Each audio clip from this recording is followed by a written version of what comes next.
So, boom!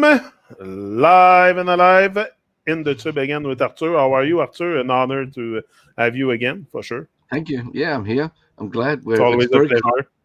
We've had some Yeah, really nice sunny days and freezing, like -3 to 5, maybe even 6 degrees at nights, and we're having a lot of frost on top of the canopies of this camper trailer. So we have a lot of condensation coming down. So we have to put towels around it in the morning when the sun hits and all this moisture dropping. So it's been a lot of fun and games. Got to cover up all the electronics in the camper trailer here for this interview. it's all the opposite of here. Here it's very hot, very hot summer, honestly, here where I am in Quebec. It's been in the 30s almost the whole month of July. It's going to be in the 30s the whole month of August. So, no, I'm not. And it started early. In June, it was hot. So, no, I'm not complaining about the weather this summer. Tonight, we're going to be together again to expand on the nurturing part that we were talking about last thing we had together. And I think it's maybe 2 weeks ago. So so the nurturing part, because I think, like I said to you, I said I want to get what you want to say clear. So I said, okay, what exactly nurturing are we talking about? And I got what you wanted to say. It's that we are not nurturing the right stuff, like watching TV, drinking beer, drinking any alcohol, drugs, or the amount of attention that we put onto something, we nurture it for sure. So it's that thing we're misguided a lot into what we are supposed to nurture on this earth. So you can expand a bit your thought on that, Arthur. I'm gonna let you. If I have something, I'll let you know during the time you talk. Thank you, Janik. It was continuation of last week's chat, and I want to just talk about a few things, because this nurturing is supporting life, giving a life energy to whatever it is what we're supposed to love and care for, right? So we can nurture children, nurture a seed, and help it to sprout, and then put it in the garden and grow and turn into a tree, and then it looks after its life. And so whatever it is, we're just giving life to things. But in the system, it's misguided nurturing. We are supporting just so much lies, and at its biggest picture, we're nurturing man's refugee status from the motherland, right? Where we don't have a responsibility for our lives. So, and this is at the heart of all these videos of this series, because the whole system is all about nurturing ways of life that provides power and control for those who are behind the infrastructure of all the system of nurturing that we're working with, that enslaves us and keeps us enslaved. So we don't have freedom with food, water, shelter. We have middlemen, middle women, as interlopers, intermeddlers, interceders, telling us how and what we can do and can't do. Now, from where this man comes from, this man sees everybody as equal. We're all equal. No one man is master of another man, right? So from that perspective, the only time it falls apart is if we're doing harm. And the people behind the system, the occultists, these Freemasons, are very cunning and have a lot of guile and craft in manipulating us into doing harm, where we invite them in to maintain order or correction to the harm that we are causing. That is this chaos. So they engineer the chaos, they con us into engineering the chaos so that we accept their order. And that's why I put up that comment in the video, which you may not have on your copy, but on our copy, I pointed out how a Supreme Court judge told Fiona only a few years ago that, and this is on the record, and this man said that man is the highest power, but that man subjugates his life, himself, under the law so that we can have order.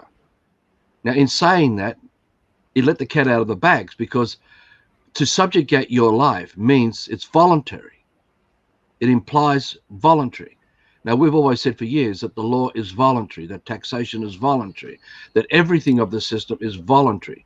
Even though we are coerced into it, we're conned into nurturing the system of its rule of law, and with it, everything that landlocks all of land from more than 90% of the population of man, imposes immense amount of rules, regulations, rituals, procedures, conditions, contracts that are all made out of fantasy or fiction to maintain this ostracization from our true freedom with land, so we can have full responsibility for food, water, shelter. Because what are we without land to care for? Because this is the big picture. Arthur, so, is it still and always voluntary if you don't know that you don't know that you don't know? Yeah. Like, yeah. Because I know it's voluntary, but if you show up in court and you don't know how the whole racket work, are That's you part still of the law, voluntarily submitting yourself? There are many things in their law, both in statute rulings and in the law, that ignorance is no excuse, basically. Okay. So okay. They don't, because no excuse. Yeah. Ignorance is no excuse. So you can turn this around on them in their courts if you wish to, but you've got to know the bigger picture, and you've got to keep bringing it back to the bigger picture, because it all comes back to what is a man. Now, are we fully responsible for who we are? Meaning we are conscious of everything we think, feel, and do, knowing that if we were to intentionally do harm to another man, or even if we're unconscious to harm another man, we are still responsible. We're answerable for our actions. Okay. Right? Now, if we're brought up in communities or tribes where this was the standard, the norm, then 99% of everything of the system wouldn't exist in our lives today. We wouldn't need it, because each of us is the law. Each of us is the conscience to do no harm. Each of us would never covet another man's woman, would never covet anything of nature. We wouldn't seek to do harm to anything, because knowing by harming life, we're harming not just this man's life, we're harming everything of life, because we're all part of the collective of this undefined wholeness, this magnificence of life. So we are nurturing everything that has decayed. It has made us fall away into a shattered reality, that pixelations where we're lost in the tiny details of everything explained to us, and every single piece of pixelation or definition has no connection to the big picture of reality. So no matter what we talk about in the definitions, we stay down in ignorance and denial. Like on the River Nile, we're floating in total denial, in apathy, in confusion, in all kinds of emotional states. And I mention the word state because it's both the state of New South Wales or the state of Montreal, or whatever you call it in Canada. You know, it's also a psycho state too. We're in a state on the land because we don't know who we are, what we are. And that's why we're wards of the state. And they call you wards of the state if you're a citizen and you vote. And if you go voting, you're admitting you have no freedom. You only go to election because you admit that you have no freedom. Because if you had freedom, you had nothing to vote for. Because there's no man you're answerable to, and no other man's answerable to any other man. Because everyone's accountable, responsible for their actions, right? And if anything steps out of line, the community, the family, tribe step in and deal with it, right? That's how the true thing works. But this has all changed now. So we're nurturing ideas like Australia, in their history, as pointed out, this is a penal colony. We started as a penal colony, even though the black man on this land goes back, or the dark man on this land, whatever you want to call them, the traditional man on the land, goes back a long, long way. What that history is, I don't know either, because so much of recorded history is twisted. But this penal colony hasn't been here for like only a couple hundred years, you know, and the law acts as if this power has been here for thousands and thousands of years, like it's an almighty thing. It's always been here. When the actual rule of law and the way the system works today has only been around for not just around 100 years or so, a bit more, right? Because the people don't realize this, that our history, where we came out of, for example, for those of you who are in the system, up until the 60s and during the 60s, we had no taxes bar 0.5% sales tax, income tax, right? It was basically sales tax. That's all we had, and a TV tax that came and went. But there was no other taxes. Nothing. No other taxes existed. That includes superannuation, workers' comp. And yet this country was flourishing in the system, building all the infrastructure of the system as we know it today, right? But the cunning and guile of the Freemasons and conning us into nurturing through their elections and that, we've allowed policies to come into place that have allowed us to remove power from out of our lives. So where once all the Australian citizens owned all the highways and all the roads and all the lighthouses and all the all the schools and the hospitals and all the monetary system and the government buildings and all the assets of all the public services and all the bureaucracies, and on it goes. We owned it all. There was no debt to anybody. Seriously, this is how it was.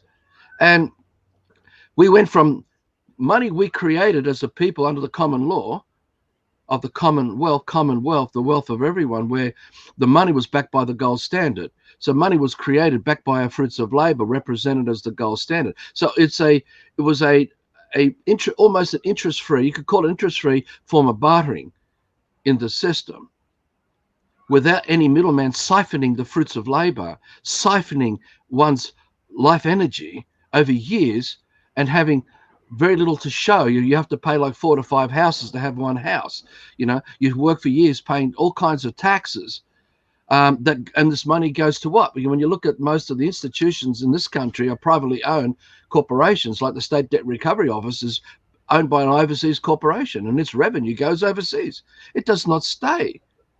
So, and if anyone wants to use their brain and look at the amount of taxes everyone's been paying, and you add it all up, this country will be the wealthiest country in the world per population, if that wealth was used for the people. But it's siphoned to maintain and grow the massive private corporation controls and all the aristocracy. So we're actually nurturing this by confusion, because we don't understand the bigger picture of the system that we're nurturing at a local level where we're all living. So we're actually learnt and been trained to give up responsibility at a local level for food, water, shelter. And this started from invasion, when they first invaded the tribes, all living at a local level. Doesn't matter whether they're nomadic or not. And that food, water, and shelter was owned by all of man. No one coveted it. And everywhere everyone went, they nurtured and left it even better than how they arrived on it. So they were adding to the magnificence, because that was the consciousness of what we're nurturing of the good heart before this invasion and brainwashing and education we were put under, where we fell into mediocrity. And the mediocrity appears in so many ways of harm doing. And we've learned to live with this harm doing under the law that upholds the rulings and the rule of law of the government and all that. So we're nurturing something that is insane. And there's 2 ways of nurturing also. That's just what I want to add, because I hear you talk, and to me, I think of the psychological way of nurturing something with your thoughts, and also the physical part, like nurturing a baby, nurturing your plants. That's something we don't do. Nurture nature.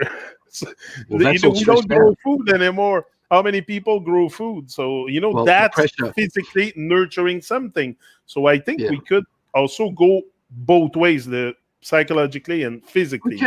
The power of nurturing is always with us, because it's what is a man, because it's the power of life itself. It's creation. It's just that we've been programmed with film of storytelling and scripts, and we're focusing on these images and nurturing them and making physical forms and shapes out of them. That's what we call the system. So it's like we're making shapes out of a sand. Even me, I do it today. I nurture wrong stuff, but I realize when I talk to you that I'm. But when we focus on the bigger picture and we look at the mudroom of the kingdom dream, which we'll talk about in these nurturing videos, whether today or the next one or the next video, it doesn't matter. We will come up. We'll talk about this.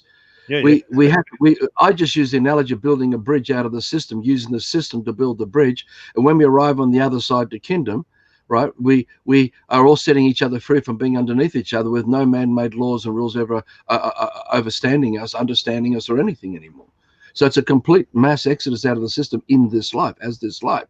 That's what the kingdom dream, without the G. There's kin, us collectively in a tribe, and a tribe, not as, So that's what that's taken us back to the original roots of how things were traditionally, right?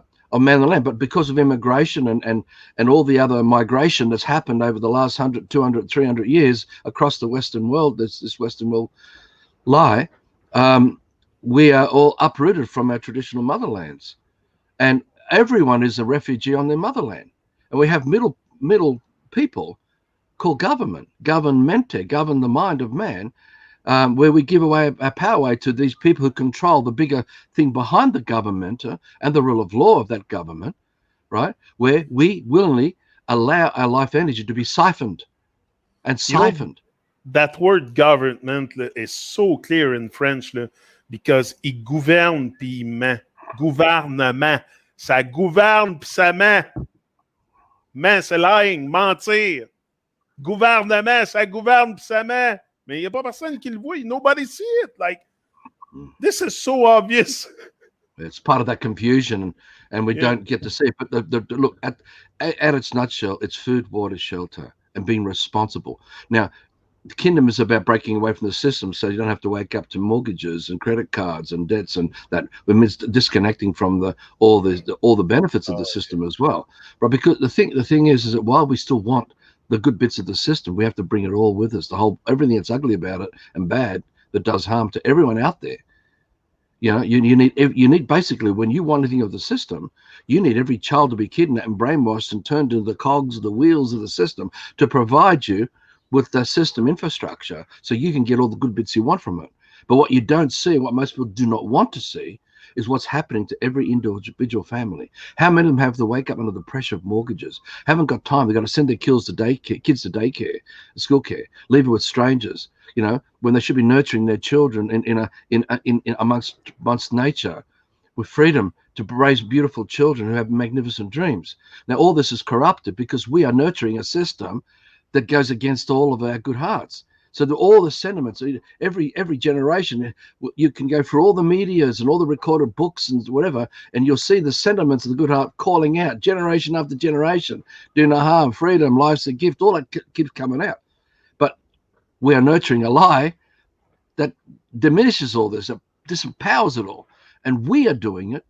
And we are doing it to cause harm to not only our lives, but harm to everything else. And we then invite these people into our lives to administrate the confusion and the chaos of our wicked ways, all our stupid things that we do wrong, because we need their order, because we don't know who we are, what we are anymore from the biggest picture. So that's why these series of videos are important, to try and explain this to anyone out there who hasn't come across this kind of insight before. Arthur, would I be wrong by saying also that women, mothers, have become less nurturing towards their children? Because just before I was talking with Kim, and she's an educator in the daycare. She works in the daycare, and before, the mothers used to bring their children to the daycare and kiss them and hug them before leaving and stuff, like some even crying, leaving their baby to someone else. And these days, she said, people just enter the daycare, they drop their kids, they're too busy on their phone, too busy going back to work, blah, blah, blah.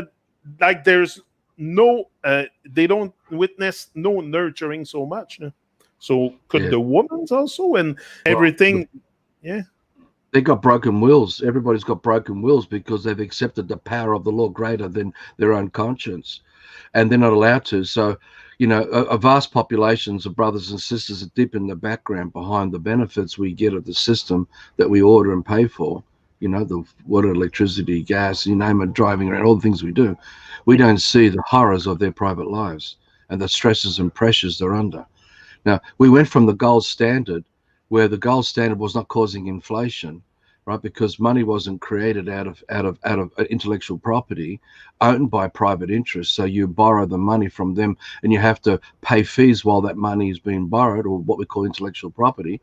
And then on top of that, we got to give it all back, plus more that they never gave us up front. See, so with the money that was created by the people for the people, none of this was happening. So if you imagine a bathtub half full, this goes back to the mother and the children and all the stuff we're talking about. But if you imagine the bathtub half full and the tap is on, the water's going in, but the plug is out and the water's going out the sink. Now, as long as the same amount of water going in equals the same amount of water going out, you have a level in the bathtub. Now, that level is the money supply.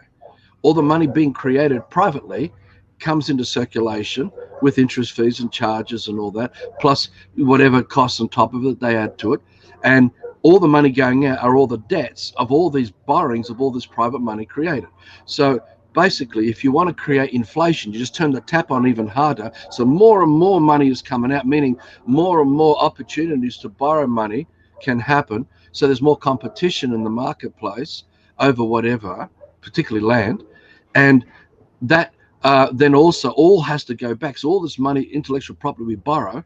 So for example, imagine money were apples, and everyone was given 100 apples up front, right? But everyone had to give back not only the 100 apples because they don't own it, they're just renting it, plus an extra, say, 3 apples on top for the service of using the apples. Now, every Australian was given 100 apples, but no one was given the extra 3 apples. Yet amongst every Australian, they all have to find these 3 extra apples. So the competition's already started amongst some sectors of the population having to find these 3 extra apples. So they've got to pay back not only the 100 apples plus the extra 3 apples.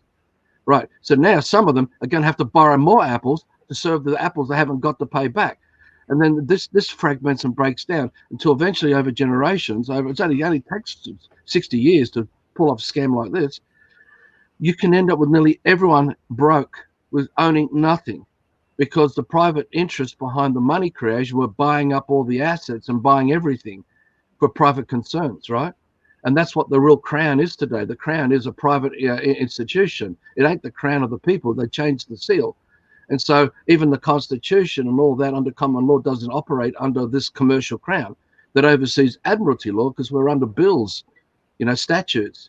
And there's thousands and thousands of them. And these statutes that are passed in by politicians who are mostly sold out to this scam to allow money creation from private interests control all our life energy because the money's reflecting our life force energy because that's all it is. It's what we are creating, what we're nurturing. So they are not only have created a monetary system that siphons our fruits of labor of this life energy we create, but it also then steals so much of the infrastructure of everything we are creating of the system. So it all falls eventually back into private control interest where tiny few control all the private corporations in a Russian doll of a compartmentalized pyramid system, right? And if you can imagine pyramids like this and a Russian doll within a Russian doll, you can have the Freemasonic societies and all the orders with cross-board directorships and appointments in different areas. So they impact media, they impact entertainment, they impact food, they impact productions of various, all kinds of stuff. And then like one of the classics is this revenue raising, like through speeding stuff. None of this ever existed back in the 60s and 70s. All this all came in off the back of this lie that spread. Now, in one local court in a regional area in Australia, and it's a very quiet regional area, they generated $2,000 in statute fines in one day, right? Made up of parking fines. And this is a tiny. Now, when you add up every local court and then not only local but federal courts and other private institutions who are sending in fines and all this stuff, you're talking about multi-billion dollars of revenue raising that's siphoning our fruits of labor. This is nurturing. This is what we are nurturing. We're nurturing our own harm, doing harm to each other. We are siphoning multi-billions and billions of dollars from men and women. More than 99.9% of all the population of men never committed a crime, never injured anyone, never broken the peace, never stolen anything from anyone. Nothing. All they did was they just sped a little bit faster or whatever. Now, there's some idiots amongst all of this, but that's no excuse that everyone should be penalized under police cameras and stuff and parking places. And on top of that, you got to work. And the other big problem about this nurturing of the system, which is all misguided nurturing, is that we've had a collapse of our economic value of the fruits of our labor because the inflation has gone so high. The extremes of inflation is so big that the buying power of the dollar that was $1 back in the 60s and 70s is now not even worth 1 cent. So for every dollar in your pocket, it's not even worth 1 cent of true buying power. So for example, in the 60s and 70s, I could have bought an ice cream. I made $30 a week as a paper boy. And most of that were tips I was getting. That $30 today, without exaggeration, is probably more than $600. Now, That's what right. I could buy. Hang on. Why the money before, like 30 years ago, you had $20 in your pocket? Why is it not the same value today? Because we are in a privately controlled money system now, where the money's not owned by the people. It's not under the Commonwealth, backed by the gold standard. Because we bankrupted the gold standard back in 1933. All Western world countries have had their gold standard removed. And we've allowed, under the guise of the Rothschilds, the Rockefellers, and all the other Warburg family, look, it goes beyond it because it gets into Freemasonic societies their brotherhoods, brethren, sisterhoods, fraternities. But inside this world, it's privately controlled money owned by private interests. And we are misled into renting this intellectual property to trade our goods and services when we don't need them or their money to be able to live peacefully on land and do what we all did as tribes, our ancestors did on tribes, where we shared the abundance of everything we were creating because there was nothing else to do. We didn't have TV, and we didn't have porno, and we didn't have libraries, and we didn't have system distraction. We didn't have to go to work to make money to service all the bills and obligations coming in the mail, and the pressures and stresses of the hours, and mum and dad overworking, and they've got to deposit their kids at daycare and all this stuff, and then we have all this horrible relief because the commercial value of their fruits of labor is so poor. They can only go and buy fast food and processed food shit. Everything's so cheap. So everything is sick and nasty to us, including the access to big farm and all the terrible things that diminish our power and make us weaker and weaker and weaker, is accessible under the law of these people who are controlling everything. So it doesn't matter. The truth is, are we refugees on a motherland or are we not? If we are not refugees on a motherland, then why are all these people in our lives telling us how to think and feel when we're not doing harm to anybody, not committing crime? And more than 90% of the people are good people. There's only a tiny, look, I've been pointing this out for years. Most of the breaking, entering, and most of the rapes and horrible murders and crimes, most of it is engineered by these high-level Freemasons inside their society and orders, where they catch young people who do terrible things, because the idiots are amongst us too. This happens. But it's very small compared to the larger population, most of who don't seek to do these sort of things. We don't want to covet other people. We don't want to use and abuse and manipulate people. We don't want to rip people off. Most people are simple people. We want to have simple life, but they're not allowed to have the simple life, what people call a peasant life, which is not really. It's just a beautiful life because you're in freedom, living in freedom. See, so the rule of law has compromised us to such a scale, and we're nurturing this because every time you go to elections, you're admitting you don't have any freedom.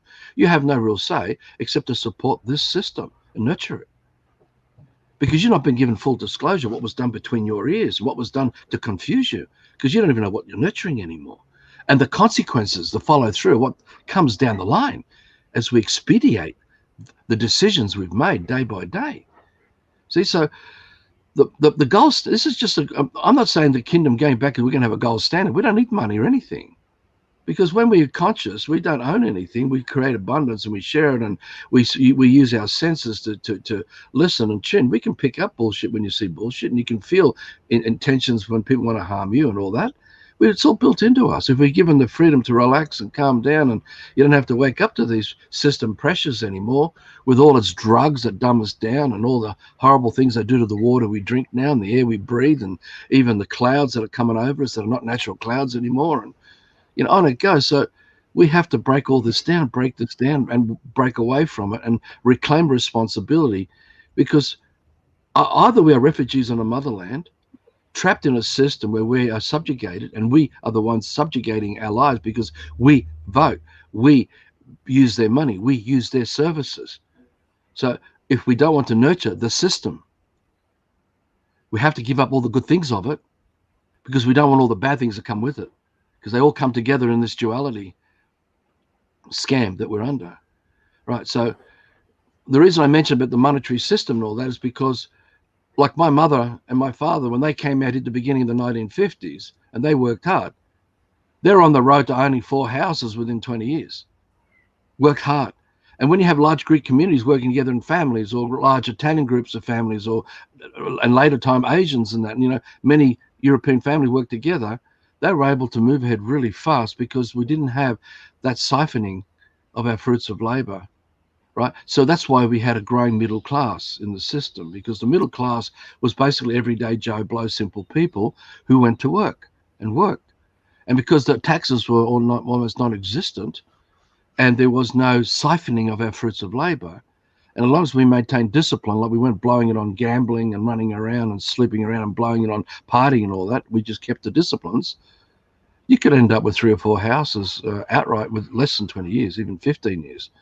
And if you're really smart, you can have, extreme. And this is why it became a threat to the Freemasons, because this huge growing middle class with its financial power knowing what freedom is, because they know at the ground roots level of what the responsibility, because most of them are migrants and most of them are growing food in their back gardens. A lot of them, no joke, this is including British, people out of Britain or Europe and elsewhere. So you've got to get your head around this. We are living in a system today that has been nurtured not only by us, but by our parents and grandparents, leading back to since around the 1950s, where everything went from common wealth for the greater good of everyone, and we raised everyone up in it, all those participating raised up together. And that's where the sharing of the highways and the lighthouses and the railways and the cost of everything was so cheap. And you didn't have to work 3 jobs to have a basic life, an enjoyable life. You had 4 to 6 weeks holidays every year. You can go down the coast and have a shack you made up in the bush and crash it. No, you're not being ostracized and locked out of national parks. Where today the rules and regulations even you can't even dig a hole in the ground to find some water under the ground, because they want to claim control over the water under the ground, the water above the ground, the water coming down from the sky. They want to claim control of everything. They want to claim control of the sun that shines and the air we breathe, and so that no matter which way we turn, there's a statute siphoning our fruits of labor and keeping our brains busy, having to remember, oh God, I better not think like that, because if I do that, I'll break the law and I'll be charged $500. I better not do this, I'll be charged $1,000, and have that siphoned from you as well. And most Australians are being fleeced.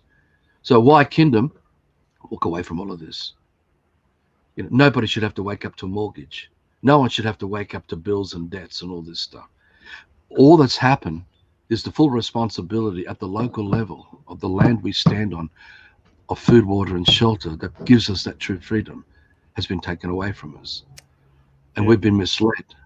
And this is at the root of everything. So it's not coronavirus. It's not coronavirus. It's food, water, shelter at the local level. All right. Now, let me finish before I forget. I just went around about, I missed one thing I was talking about earlier.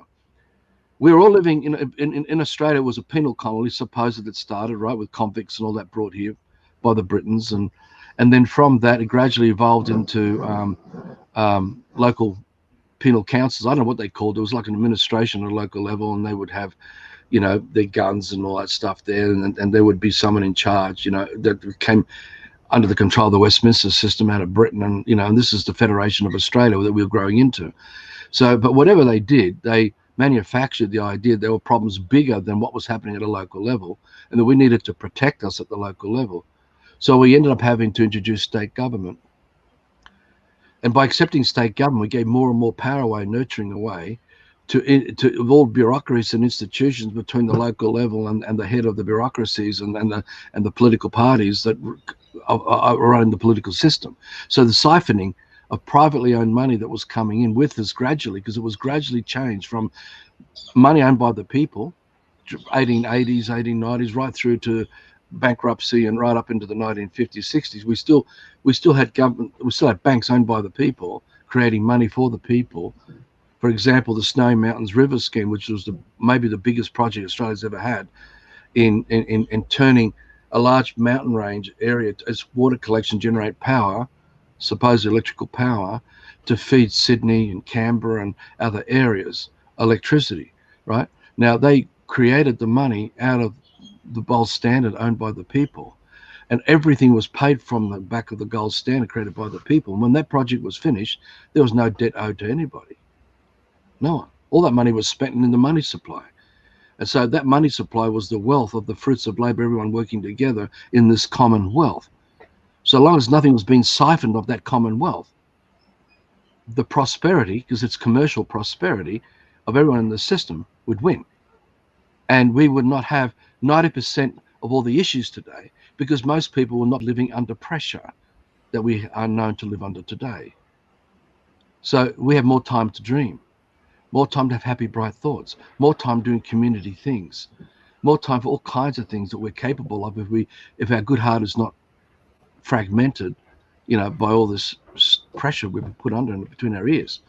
You follow that? So if you can get this twisting from money owned by the people that we were nurturing as the system, that was more based on bartering, to privately controlled money where all the gold standard, all that was removed. So we weren't able to use money we created by ourselves, and there's all laws in place to stop us creating money and using it amongst each other to exchange our fruits of labor, right? Even though I'm saying you don't even need to do that. We don't need any of that.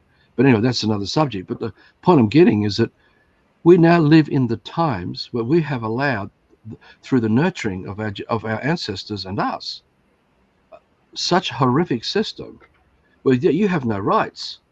You don't have any rights as a free man on the land, because you're answerable to all the statutes overseen by the men and women who uphold all the statutes, who come into your lives as enforcers or policy enforcers or bureaucrats and agents and stuff like that, who are all commercial representatives. And it's all based on commercial fines and commercial values and commercial charges. So if you don't pay for your water and your water meter, they can come in and close the water meter off. And if you don't pay the bill, they can then send sheriffs after you and then use the State Debt Recovery Office to chase you for the debt. And if they'll force you to sell your property to get the money that you owed to pay back the local council who's in simpatico with the water board and the water that was supplied to your home under a meter, owned by private interests.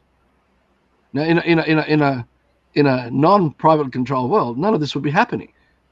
So there'd be no statutes and laws. There'd be no taxes, because we don't need to siphon, because we're creating such abundance and the prosperity that, long as young kids grow and tap into that prosperity, they can thrive in an economy based on the gold standard of everyone's fruits of labor, right?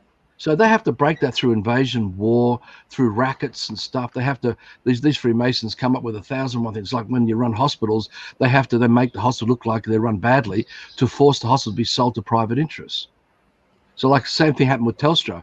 Telstra can't do it. The Australian people can't manage Telstra, their own telecommunications. So they're forced to manipulate, try and sell off shares of Telstra or the NRMA, which is the road, insurance, road maintenance and road insurance and all that stuff.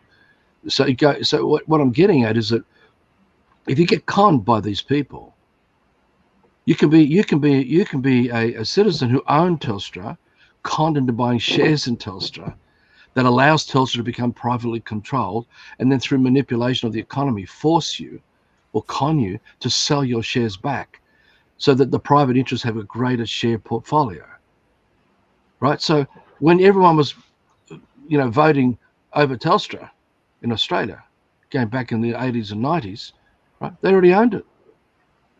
They were tricked into selling what they already owned, right? So, and Arthur, would you say that the nurturing, massacre that's happening, is engineered also? Like I think it's fully engineered, because if you go back in the 70s, houses were for sale, like you were talking about mortgages before and stuff. You were getting a house here in Canada in Quebec for $20,000 back in the 70s. My parents bought their house for $20,000. My mother wasn't working when she had us young, so she was able to nurture us. I remember I had a great childhood. Nothing to say for that. But there is a child today that doesn't receive the same nurturing that child in the 70s were receiving. First of all, they're being stabbed with vaccines and all kinds of stuff, more than before, for sure. So would you say that all this is engineered around also the mothers? Because all the scripts that makes the English language, that forms the sentence structures, that we've been trained to understand the reasonings behind and the meanings behind issues of government, issues of the law, right? That's all engineered. Because we are recalling a world, a library of information that was constructed by these Freemasons, these occultists, that we would form, and now we are sailing on the alphabet ocean of this language, communicating.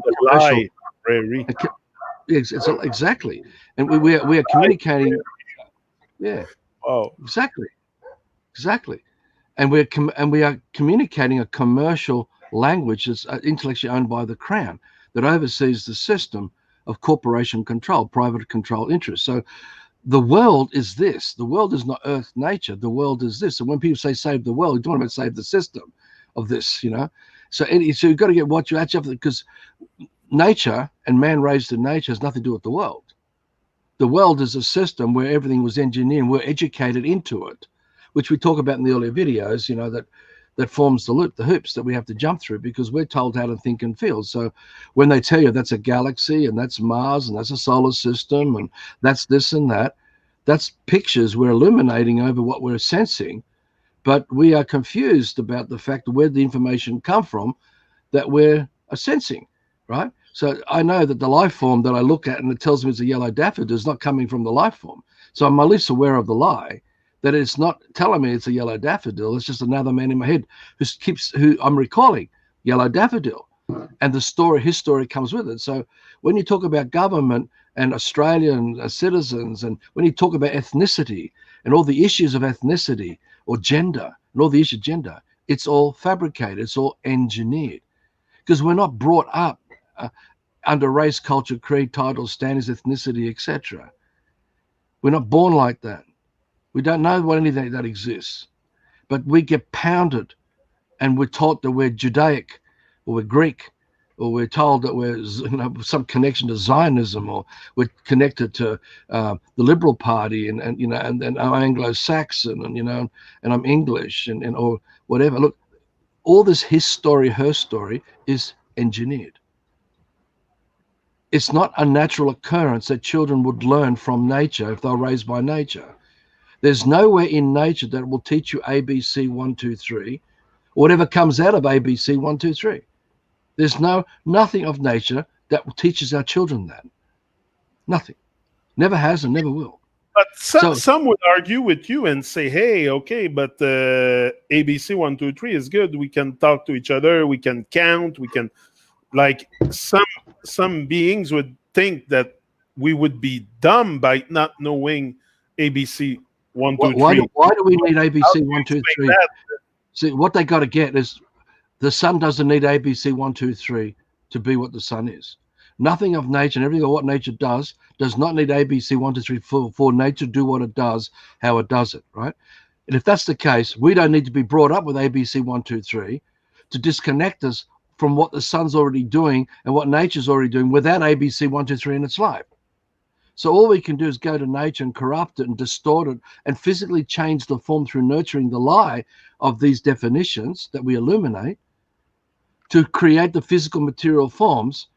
And we call that government and law and system and suburbs and lives as Australian citizens and who are ethnic WOGs or Anglo-Saxons. It doesn't matter what the labels are attached to and what the age is and then the income wage brackets that we're put into, right? So all this is predetermined.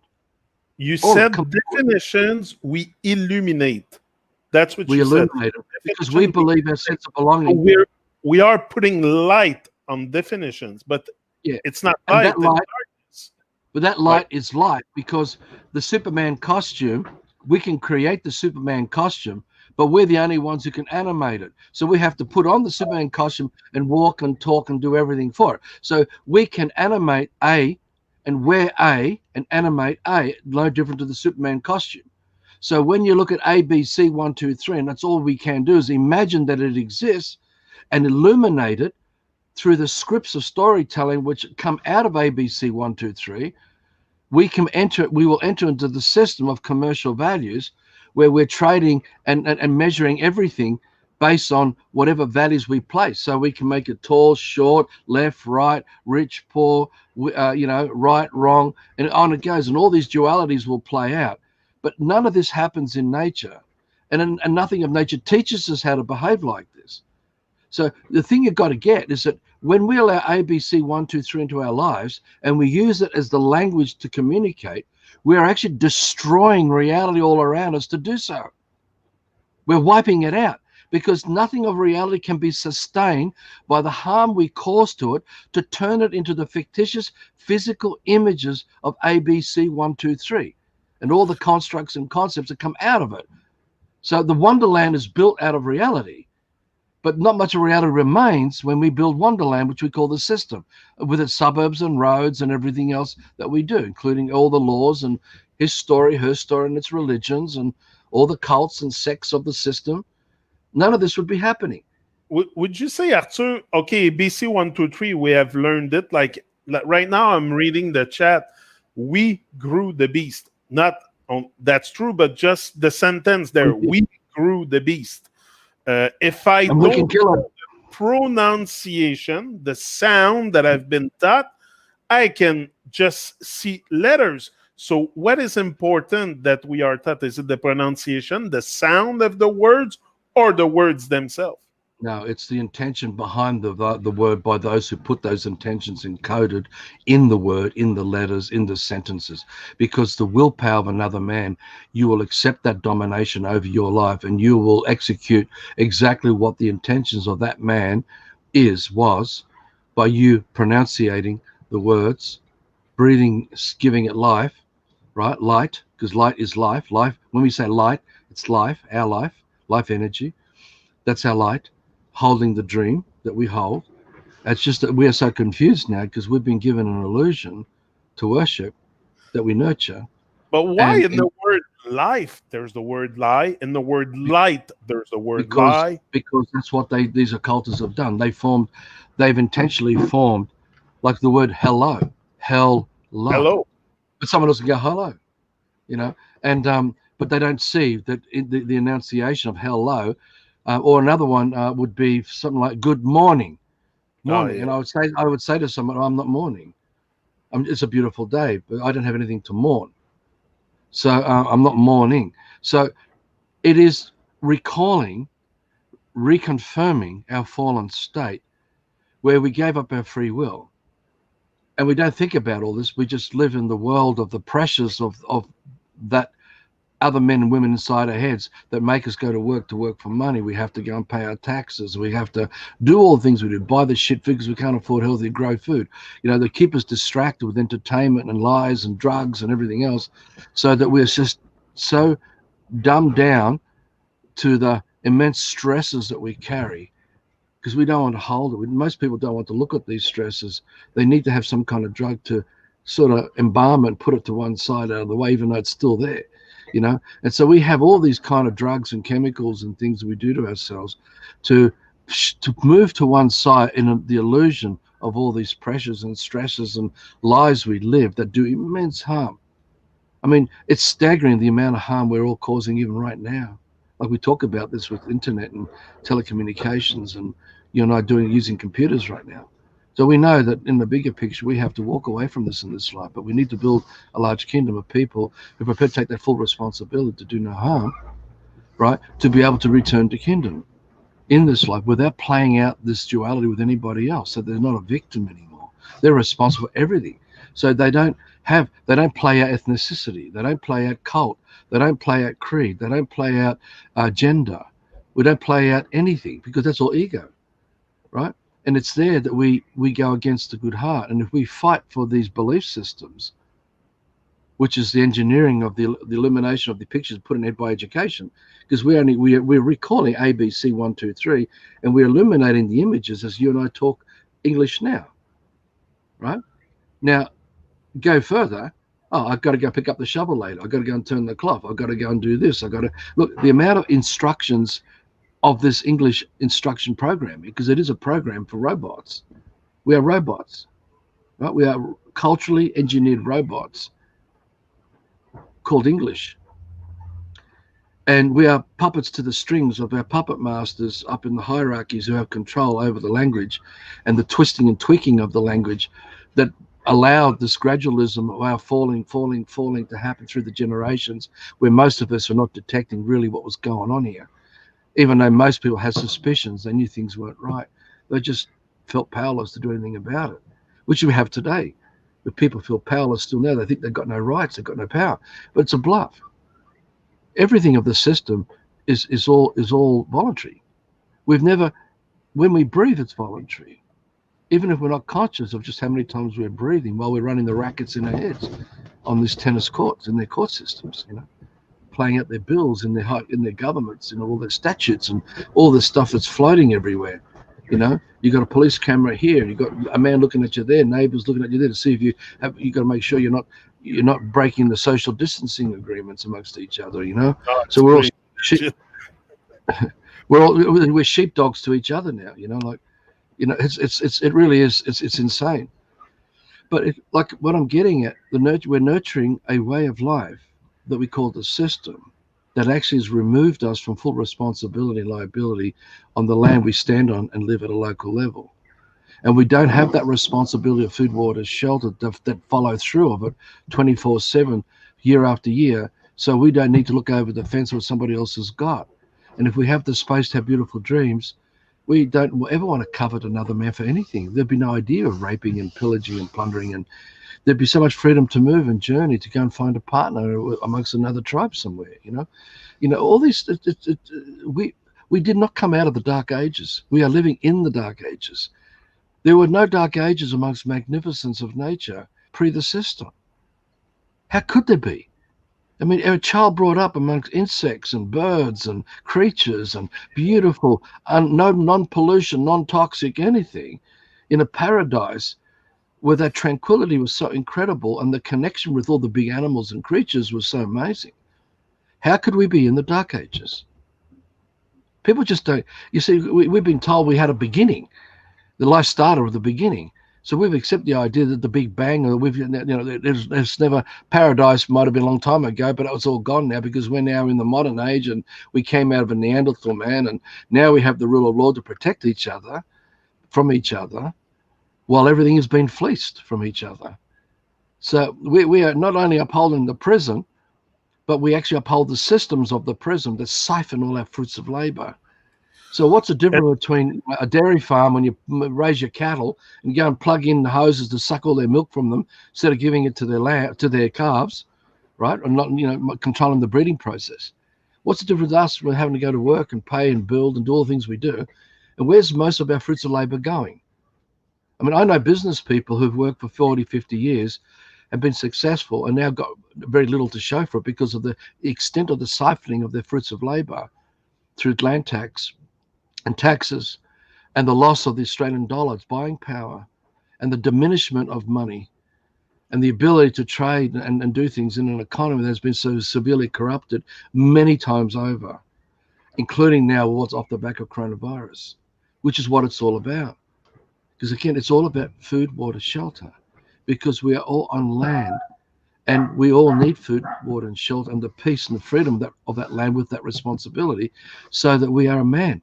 That's what makes us a man, right? And now, would you say that our fall into all this started with the rise of the ego? Because if we go back in 1900s, there was by 1800, whatever, before this madness started, this whole Babylon system. It's been a while, but I mean, like, there was a time when there was no Nike or any other brand names out there that people would wear. People would go to the hairdresser, get a nice haircut, all to inflate your ego.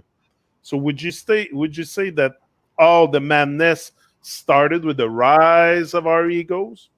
Yeah, because the ego is ABC 1, 2, 3. See, the ego is definitions, and a collection house, a library of storytelling of all the definitions that formed the ego, because all that information is not coming from the dreams we've created with nature. It's come from other men and women inside our heads, and the collection house of all this explanation, instruction, education, suggestion, indoctrination, brainwashing, inculcation. It's the collection house of all this, and that is what forms the ego.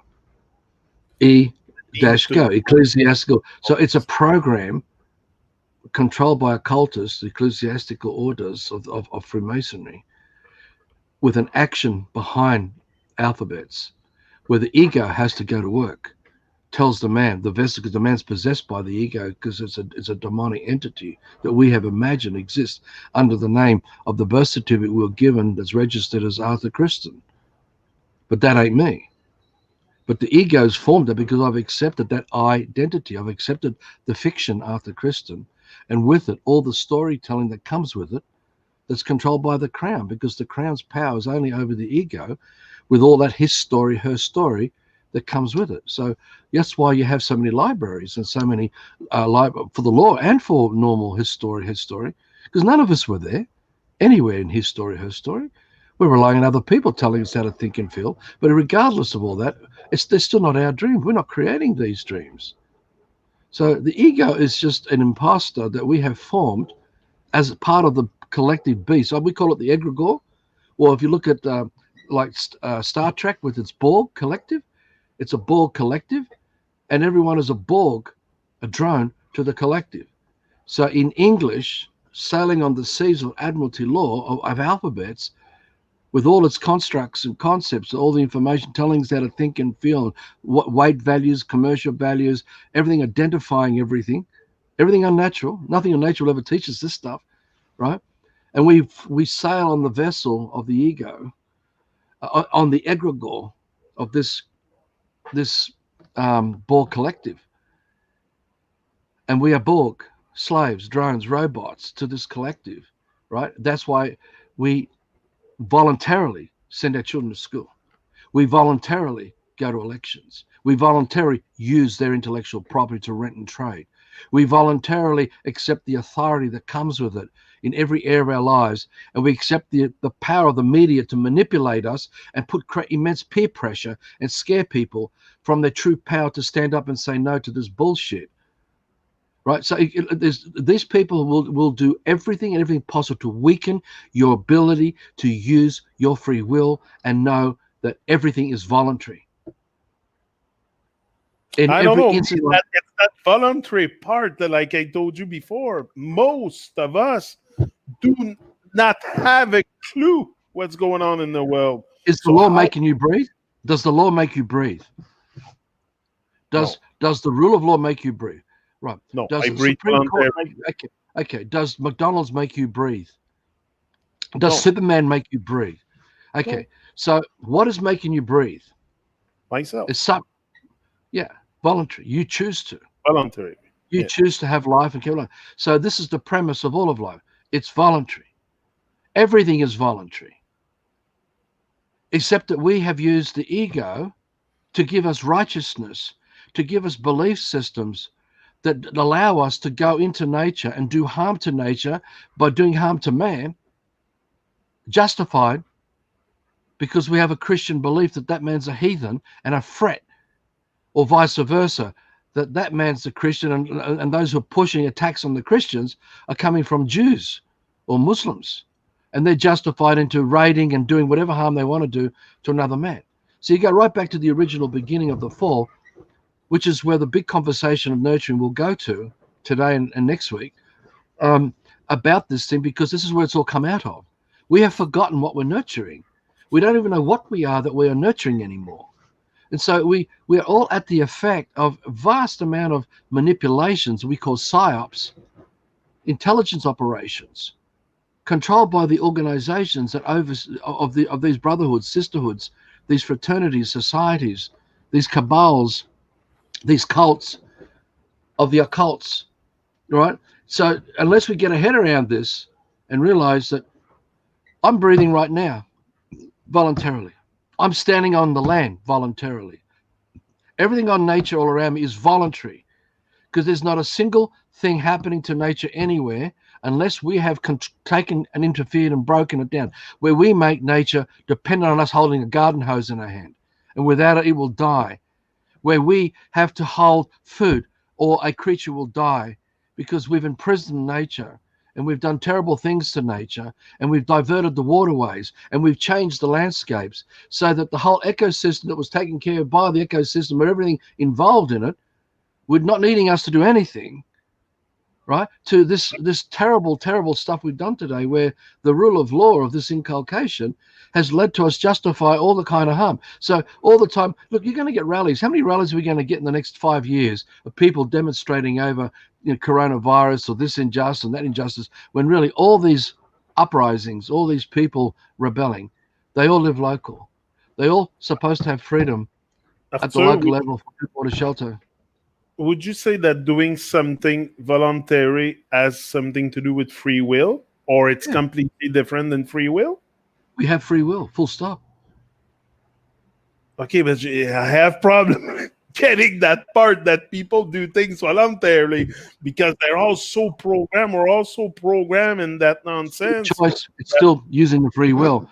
Whether the power and the persuasion of another man over us is controlling us, or whether we wake up to it and we don't let that influence control us anymore, it's still free will either way. The point is, free will means we can change anytime we want to. and we can say no anytime we want to. And I know the, that. the point of why, look, this work we're doing, Johnny, we know this. The videos are ghosted. The videos are blocked. No one will like to listen to these videos with us chatting about these kind of subjects. Very few people, because we would influence too many people. Because people listen to these videos will realize we're not talking about cults anymore. We're just talking about the simple, everyday, full responsibilities for what a man is on land, taking care of it. And if we fix it there and solve those problems there at the local level, we fix everything, mate. Everything else will change quickly and end everything. But these people who seek domination, seek control, that's why ABC is in your head.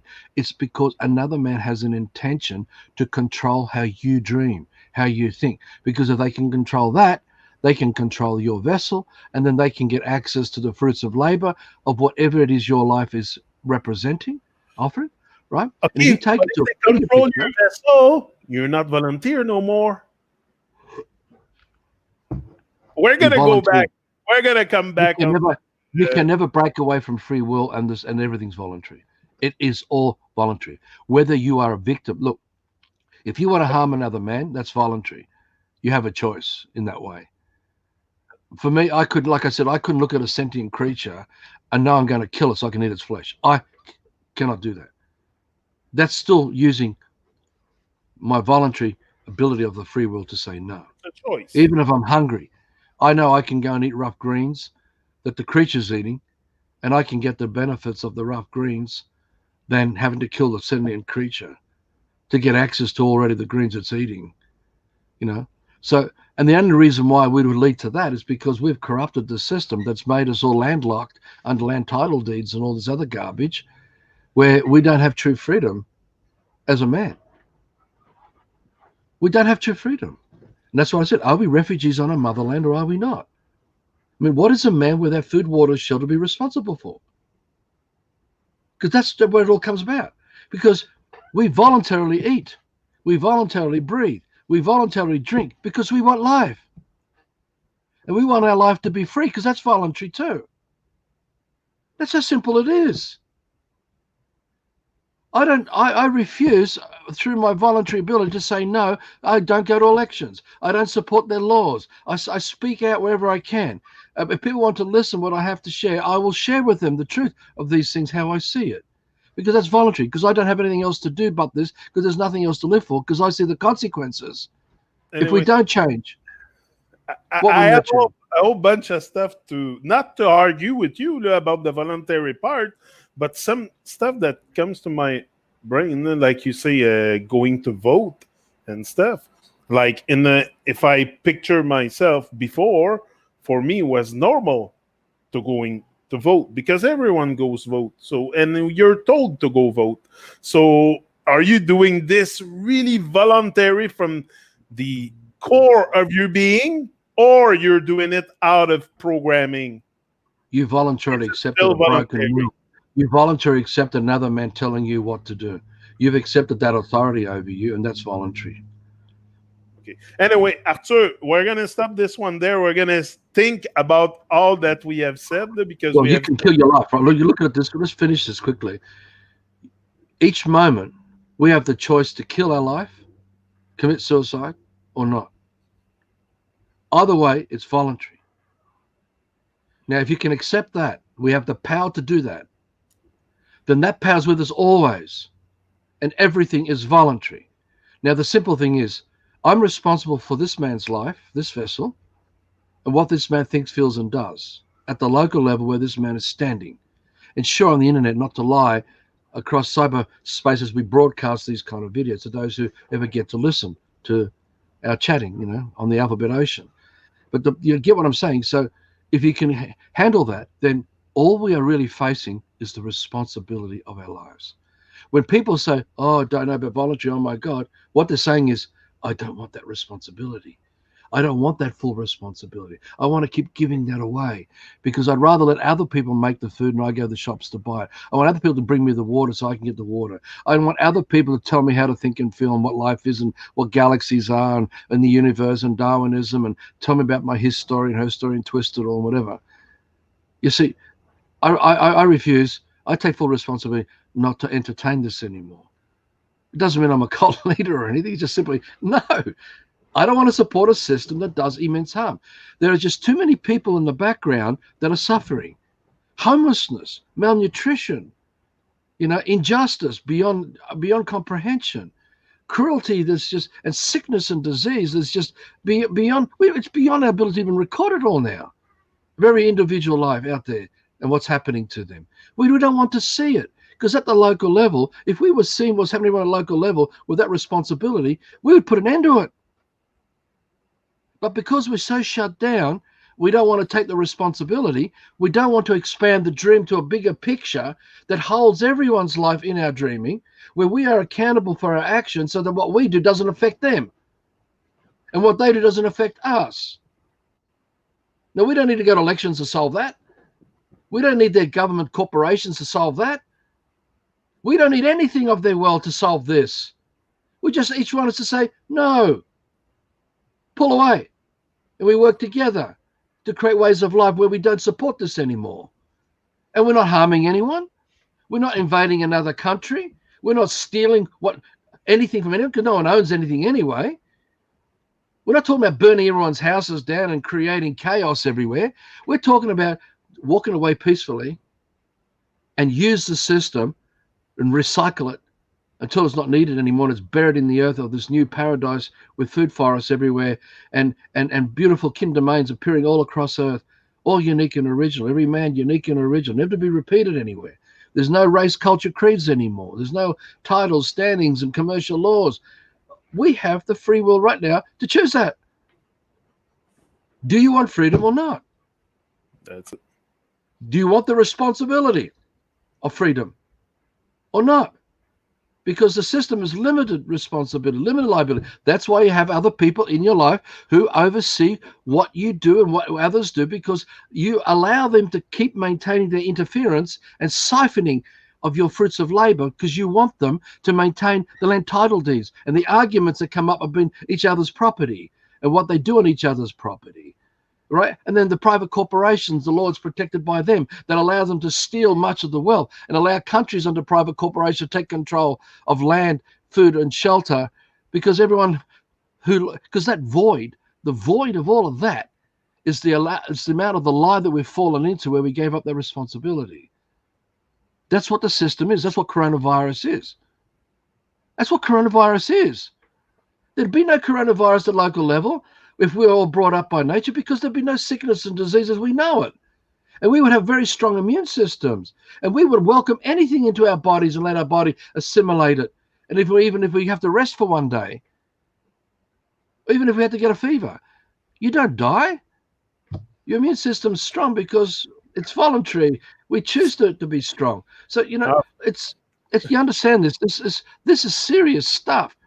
It's serious stuff, in your face stuff. You have free will.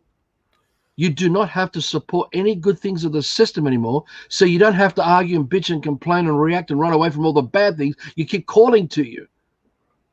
Because while you're calling for all the good things, you're calling for all the bad to come to you as well. This is a bit the paradox that we live in, because the government, for some reason, thinks that we need protection against disease and stuff, and that our body doesn't have the immune system to fight it, so we need to be jabbed with vaccines, we need to put on masks, all kinds of nonsense. Or programs, but or we don't need protection. The government thinks it's perfectly okay to put all kinds of toxic food on shelf and that we consume it. No problem, our body's going to eliminate all that. Don't worry, anybody here. Your body is equipped to get rid of all the junk food in the world. But for a fever, I need to be stabbed. I need a mask. What's that nonsense? It shows you the level of doubt and uncertainty about who we are and what we are anymore, and the confusion. Look, you remember, just to explain one other thing. Arthur, when I go out, I went to the grocery store the other day. Man, I had to put on that thing because you won't let me in. I wear it just below my nose that I want to fucking breathe. But I'm telling you, it's Twilight Zone. I couldn't believe it. It's so unreal. It's like a movie. Because there's social engineering behind it. Like I said, when the tide of coronavirus goes, what is left in its place of that engineering is what they're working on, because it's all again, everything at the local level where you gave up full responsibility for food, water, shelter is going to be absolute now, right? Because it's all power to the Freemasonic societies and the bloodline family behind it that started it all, because it is a one bloodline family behind it, a one tribe that started this scam before Egypt even began and evolved into the system of these occults and esoterics, right? But look, going back to this argument, if we don't do something about it at a local level, nothing changes. So all we got is what we got to work with wherever we are with nature, what remains of it. So, I'm saying work with people's good hearts, people who really want to do something with a good heart, and that becomes the true law and power of everything. These people will gift money to the kingdom dream. They come as the labor of the kingdom dream. They come as the skill sets of the kingdom dream, where the kingdom grows with the food forest and everyone's free and not underneath each other anymore. We're all free from each other, yet we work together powerfully without the emotions playing out. The ego, there's no more ego because we all agreed to kill it. And if anything appears in you, another one of us will go and confront and help. Say, listen, that's ego, man. Without it being dictatorial, being... When stuff were more locally, like you said, we gotta go local, like go back in, like I say, 1800, 1700. I don't think your ego would have surfaced so much when your neighbor come to you to ask help or things like that, or share things with others. Like it would have been natural, I'm sure. Yeah, true. But don't forget, we went from local council, or basically state governments that allowed local council. Then we went federal government because we got brought into bigger problems. You see, we're all living locally and we had bigger problems on local, so we needed something to protect us all at a local level. You can call that local council. You can then say, well, all the local councils were having bigger problems than it was happening locally. Everyone else living under local council. So we had that state government to protect everyone living locally at the local, at the local level. And then because the states were all having problems, and you can come up with all these financial reasons and economic reasons and whatever. And so that we had to have a federal government to protect everyone living in state governments who are all living locally under local councils. Now, that's not actually the sequence how that unfolded, but the general outcome is the same. So we've actually given up full responsibility. We're landlocked, we're refugees on land because of all the scripts that we're playing out. And this is what I was saying about the story of Superman. No child can perform Superman on stage with the background, with all its props and even if you had 300 characters, actors all involved, and all the scripts, without actually being trained to know the scripts in the first place. So you've got to know all the scripts, and you've got to become good at recalling these scripts. So as a group, you can come together and stage a performance of Superman with all his story and all the events and everything that plays out. And you can repeat the same show every night in front of 100,000 people. Right, and everyone can stand up and play, bravo, bravo, fantastic, a brilliant performance. It doesn't mean that Superman and the show exists. The whole thing is an illusion. So you see, what we've got to get at is that if you can comprehend that, then think of that as coronavirus and the one world government behind this mushrooming off the back of it, that all federal governments, all countries and nations will then unite in an engineered format, so that everyone living in these countries under states and in local areas, all living locally, can be controlled by one international order. Now, this is what's happening. So forget coronavirus. I was going to tell you that's what's happening. That's what's happening. So we have free will to say no to this, right? But again, if you listen to the other videos and get into all this stuff, you don't let fear and all the emotions play out and rule you. We have this voluntary ability to just work together in large groups and say, we're creating a community without supporting the system anymore, because each of us is fully responsible and accountable for everything we think, feel, and do. And we don't want any interference, right? And we want to set an example to show you do not need money. You don't need their law. You do not need their government to. You don't need their education to be a good man who does good things for the greater good, so that every man will be raised in a tribe, free as a man, unique original dreams, and that man leaves behind even more magnificence than what the man was gifted with. And it doesn't matter whether we're nomadic tribes or whether we live in areas, in kingdoms or kingdomains, where we create such abundance, where there's no need to trade and barter it, because it's just so much of everything. And you could live seasonally if it needs to be led seasonally, and you can create hothouses, but we can recycle nature. Recycle the system.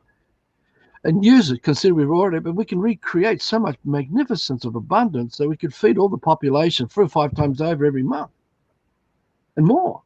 I mean, one tree or one seed that produces, a tree, well, how many seeds does it produce? Or one flower from one plant, one green that we've eaten, the amount of seeds is it's staggering.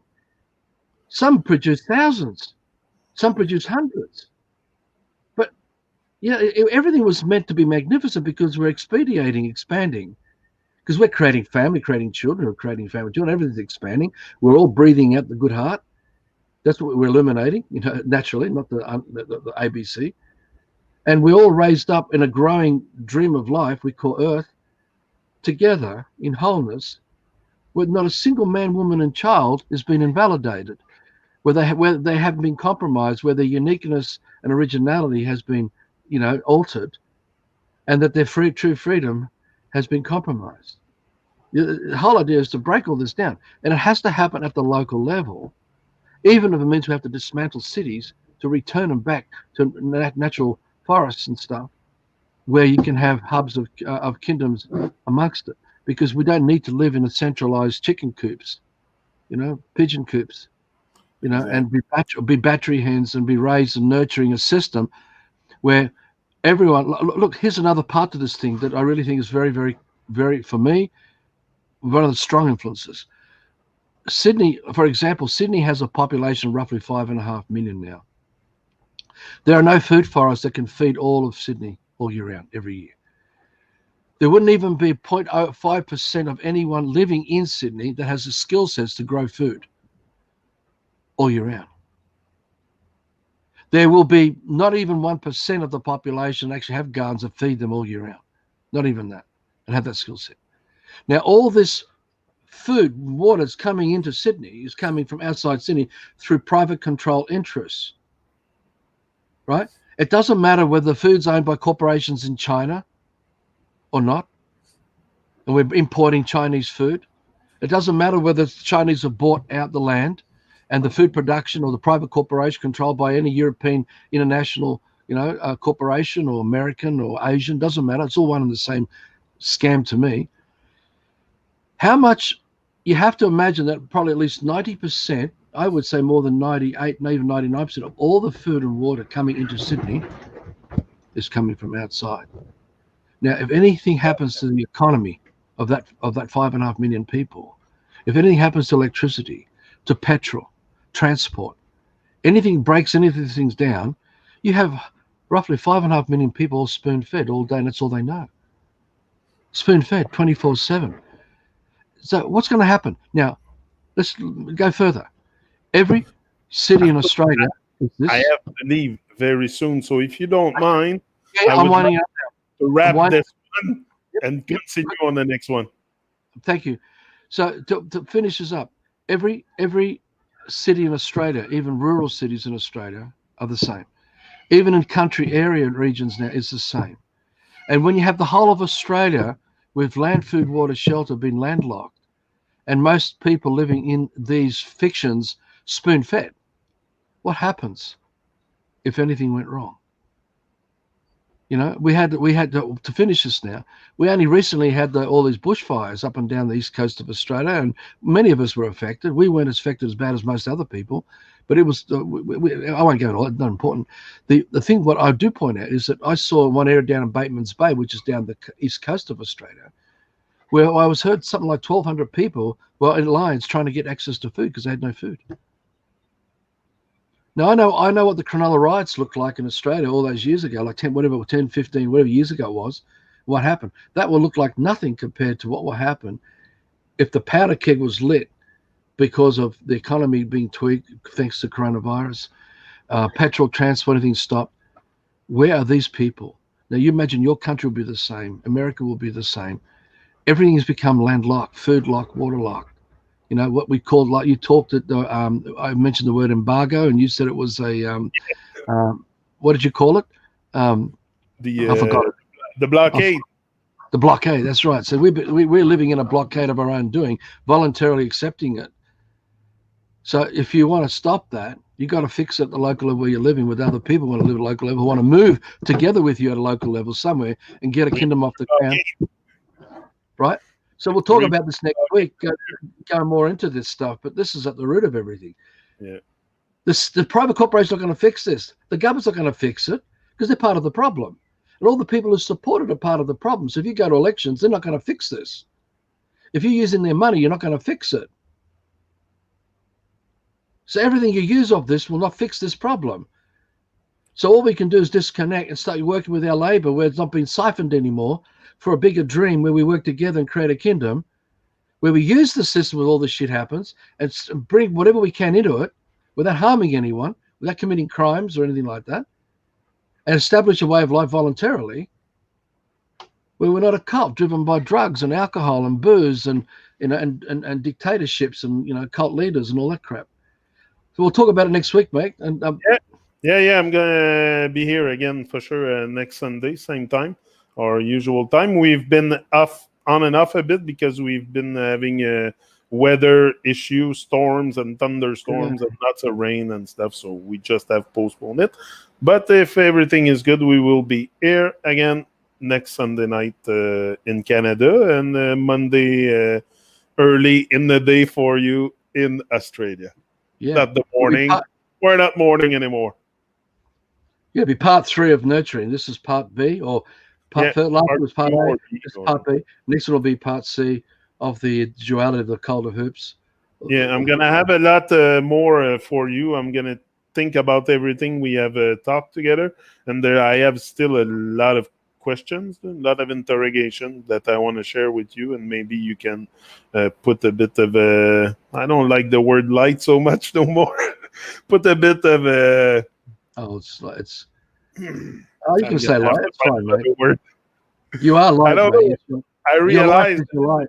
There's light, library, light, life. There's all lie in everything. So it's very hard to choose our words. It's okay, mate. Don't battle with your life, mate, because your life is your light. So just we know your intentions is all that matters. Exactly. And you're not answerable to anyone else with your intention. If we can't sense your intention, man, we are really bad, and we're in a bad place. Exactly. So thanks everyone. Jonathan in the chat, Lorena, Will, my bro Will from Manitoba. Is that it? Yeah, Manitoba. I always have problem with those 3 provinces in Canada. I mix them up all the time. I have to remember what I learned in school to place them, because even if I live here, sometimes I have to recall a bit the geographical stuff. So yes, Will, large up, and Lorena and Jonathan in the chat, and we will be here again next Sunday. See ya. We're up. Boom. Pleasure.